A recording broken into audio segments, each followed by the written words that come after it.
যেই নবীরে নামাজের তাশাহুদে বসে সালাতু সালাম পড়ে শোনা, যে নবীর জন্য দেহের তাজা রক্ত আমরা বিলিয়ে দিতে রাজি, ওই নবীর কবরের সামনে যে যখন দাঁড়াবেন আর ভাববেন আমার আর নবীর থেকে ব্যবধান 5-6 হাত, এইখানে আমার নবী শুয়ে আছে, এইখানে আমি, আপনি কি ধৈর্য ধারণ করতে পারবেন?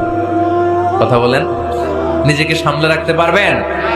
আমার নবীর কোন উম্মত প্রথম যখন উমরা করতে যায়, হজ করতে যায়, নবীর কবরের সামনে দাঁড়িয়ে নিজেকে সামলে রাখতে পারে না, চিৎকার দিয়ে কান্না আসে, চোখ দিয়ে ধা ধা করে অশ্রু ঝরে।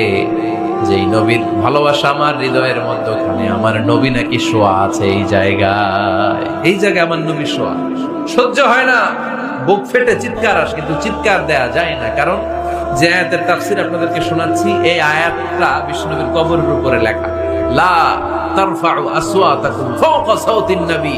তুমি নবীর দরবারে এসেছো, এখানে বড় গলায় আওয়াজ